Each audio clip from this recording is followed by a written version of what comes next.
Hello friends, I am Narendra Kumar. I am welcome to all of you in my official channel NaMo classes 2.0। तो दोस्त देखिए, मैं tabulation complete कर चुका हूँ। ठीक है, डीआई में टेबुलेशन चैप्टर जो है आपका कंप्लीट हो गया। वहाँ से आप 5 नंबर श्योर करेंगे। आप देखिए नेक्स्ट चैप्टर लेके आ रहा हूँ मैं, बार ग्राफ। राइट, तो ये बार ग्राफ है। इसको कैसे रीड करते हैं एक बार मैं बता देता हूँ। यहाँ पे देखो क्वांटिटी लिखी है, मधु की संख्या लाखों में है, और यहाँ पे सन लिखे हैं कि 2002 2003 इस तरीके से। इस सिंबल का यूज़ करके आपको ये जानना है कि कौन सी वस्तु किस काम आएगी। यहाँ पे विनिर्मित का मतलब प्रोडक्शन हो रहा है। यहाँ पे बेचिंग का मतलब बेची गई का मतलब सेलिंग हो रही है। तो मतलब ये वाला जो ग्राफ है ये बेचे गए मधु की संख्या है, और ये प्रोडक्ट बता रहा है कि कितना प्रोडक्शन हुआ, कितना बना है। फॉर एग्जांपल 2002 में कोई भी वस्तु अगर 70 यूनिट बने हैं तो उसके 60 यूनिट्स बिचे हैं, और कितने नहीं बिक पाए हैं। देखो अब अंतर कितने का आ गया, 10 का, यानी कि 10। अब लाखों में तो 10 लाख नहीं बिके। बात समझ रहे, इससे ज़्यादा बन रहा है लेकिन बिक कम रहे, और होना भी चाहिए। पता चले बिकेंगे ज़्यादा कैसे, क्योंकि डिमांड ज़्यादा हो जाएगी, यानी कि बिकने ज़्यादा लगेंगे, और कम बनेंगे तो दिक्कत हो जाएगी क्या। तो इसीलिए ज़्यादा बनाएंगे, थोड़ा कम बिकेगा, सेफ्टी के लिए इतना ज़्यादा रखते हैं। ठीक है, चलो इतना हो गया। अब देखिए इस पे क्वेश्चन पे डायरेक्ट कैसे हिट करते हैं। ये क्वेश्चन जैसे दिया है 26 नंबर का, कि सभी वर्षों में कुल मिलाकर नहीं बेचे गए मधु की लगभग औसत संख्या कितनी है। पहले आप ये निकालेंगे कि देखो औसत संख्या कब निकलती है, पहले टोटल संख्या निकल जाए, उसके बाद औसत निकालने के लिए जितनी संख्या है उससे भाग दे देंगे। ठीक है ना। तो क्या करेंगे, सभी वर्षों में कुल मिलाकर नहीं बेचे गई। देखो हर वर्ष में निकाल लेंगे नहीं बेचेगी। यहाँ पे 70 बने और 60 बेचे, तो कितने नहीं बेचे, 10 नहीं बेचे। और इसको हम निकालना चाहें यहाँ तो आप ऐसे निकाल लीजिए, 70 बने थे, 10 बेचे हैं, तो नहीं बेचने वाले की संख्या निकल आई यहाँ पे 10, तो ये यहाँ पे घटा के लिख दिया। इसी तरीके से या तो आप ग्राफ से डायरेक्ट निकालते चले जाइए। यहाँ इसमें 10 बचेगा, और देखो ये यहाँ देखो दोनों के बीच का गैप है 10, तो इतने का बीच का गैप होगा 5, तो ये यानी कि ये 65 है कि नहीं है। उसने लिखा नहीं तो आप समझिए 65 है। तो ये 65 यूनिट बने थे, और यहाँ पे देखो 55 यूनिट बिक गए, तो 65 में से 55 जाएंगे, 10 यूनिट यहाँ से भी बचेंगे। तो देखो अब इन दोनों का अंतर लेना है। ऊपर 80 पे टच कर रहा है, ये कर रहा है 65 पे, यहाँ से 15 मिल जाएगा। तो इसी तरीके से यहाँ पे आप निकालेंगे 10 10 15 10 15 10 5, इन सबको जोड़ेंगे 75 आएगा। अब ये तो टोटल आ गया। अब यहाँ पे क्वेश्चन में पूछा है कि मधु की कुल मिलाकर नहीं बेचे गए मधु की लगभग औसत संख्या। लगभग कहाँ है और औसत कहाँ है। ठीक, तो देखो ये नहीं बेचे गए मध हैं, और औसत निकालना है। तो 7 का भाग क्यों दे रहे, क्योंकि 7 मत थे, 1 2 3 4 5 6 7, 7 साल में थे, तो यहाँ एवरेज निकालेंगे 10.7 है। और देखो 10.7 एक का मतलब बहुत कम हो जाएगा, क्योंकि लाख में है। जैसे हम आपको कहें कि 2.1 इंटू 10 लाख, तो मतलब लाख, तो लाख बनाने के लिए इकाई दाही सैकड़ा हज़ार 10,000 लाख। अब इसका क्या करेंगे आप, 21 1 2 3 4, बस 1 जीरो दशमलव के कारण हट जाएगा, तो 1 2 3 4। अभी देखो हम अंतर समझा रहे हैं, इसका मतलब क्या है।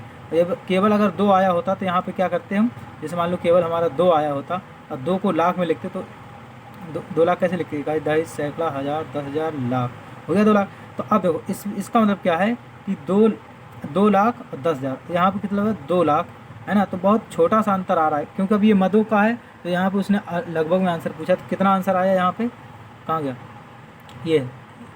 अब देखो ये कितना आ रहा है, 10,71,000। अब 10,70,000, मात्र 1,000 का अंतर है, तो इतना माइनर अंतर चलता है। तो क्योंकि लगभग में पूछा, तो यहाँ पे क्या आंसर आ जाएगा आपका, जो है ये आ जाएगा 1,70,000। ठीक है दोस्तों, नेक्स्ट क्वेश्चन देखते हैं। सभी वर्षों में कुल मिलाकर बेची गई मधु की लगभग औसत संख्या कितनी। तो पहले सभी बेचे गए मध की संख्या निकाल लो। तो सभी, तो पहले वर्ष में कितने मध बेचे गए हैं, बेचे गए का ये वाला ग्राफ है। यहाँ पे 60 बेचे गए, यहाँ पे कितने बेचे गए 55, समझ रहे हैं ना, ये 5 बढ़े गए इधर 55, यहाँ से कितने बेचे गए 65। इसी तरीके से अब आप यहाँ पे लिख लीजिए। देखो पहले हम 60 फिर 55, ऐसे हर साल के लिख लेंगे। अब इतने टोटल यूनिट बेचे गए हैं, ये बेचे वाले हैं। अब और एवरेज निकालना, 7 से भाग कर देंगे तो इतना आएगा, लगभग 63 लाख के आसपास, है ना। 27 में का 63 लाख, ये वाला आंसर आ जाएगा। और जो है अब देखो 2007 में विनिर्मित का मतलब बनी हुई मधु की संख्या, है ना। सभी वर्षों में विनिर्मित मधु की कुल संख्या का कितने प्रतिशत है। देखो 2007 में पहले बनी हुई कितनी है, 2007 ये है, बनी हुई का मतलब ये वाला है, तो यानी कि 90 बनी है 2007 में। इसका जो परसेंट निकालना है, सभी वर्षों में बनी हुई मधु की संख्या से निकालना है। क्या करेंगे, सभी मधु में जोड़ लेंगे। ये 60, देखो 70 जोड़ेंगे, 2002 में 70 बने, फिर इधर कितने बने 65 बने, 70 और 65 जोड़ेंगे, फिर ये 80 उसी में जोड़ देंगे, फिर इस वाले के सामने ले जाकर 60 जोड़ देंगे, है ना। इस तरीके से सभी निकाल लेंगे। ये भी जोड़ेंगे, इसको छोड़ के नहीं कहा है, ठीक है ना। ये भी 90 इसमें जोड़ेंगे। तो अब क्या इसमें क्या करेंगे हम, ये 90 तो निकाल लिए ऊपर, अरे सबको जोड़ेंगे, उसके बाद जोड़ने के बाद 100 से गुणा कर देंगे, जितना आएगा उतने % हो जाएगा। ठीक है, ठीक। और अब देखो 29 क्या है, सभी विषयों में मिलाकर बेचे गए कुल मदों की संख्या, मदों की कुल संख्या विनिर्मित वस्तु मदों की कुल संख्या के बीच क्या अनुपात है।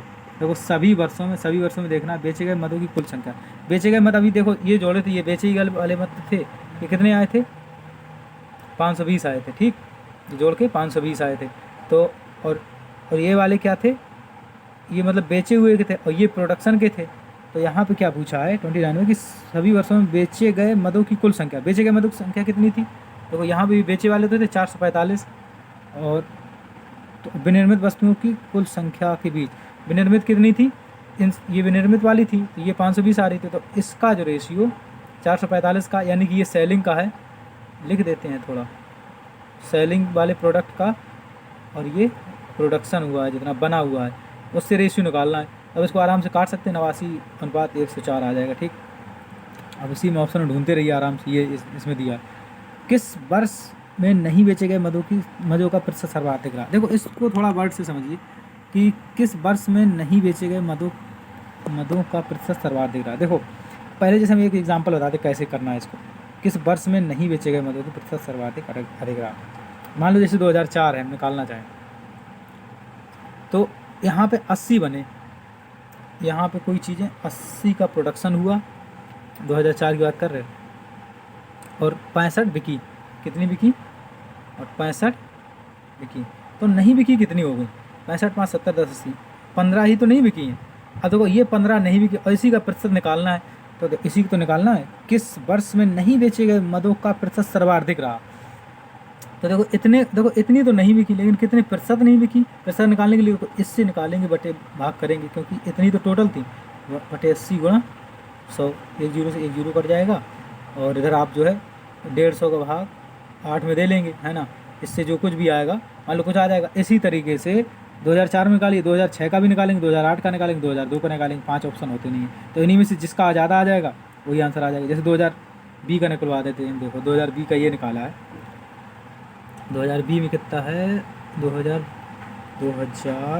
नहीं, ऑप्शन बी में 2006 में 6 का ये है, देखो 75 बने हैं, ये 2006 का है, 75 यूनिट तो बने हैं और 60 यूनिट बिके हैं। तो देखो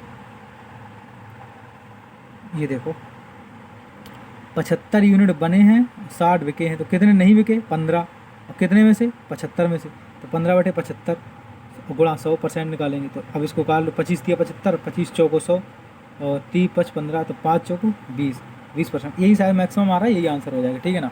तो आप इस तरीके से इसको सॉल्व कर सकते हैं। आप स्क्रीनशॉट ले लीजिए, ये क्वेश्चन है, इसका हो गया होगा और ये हो गया। थैंक यू क्लास, तब तक के लिए जय हिंद।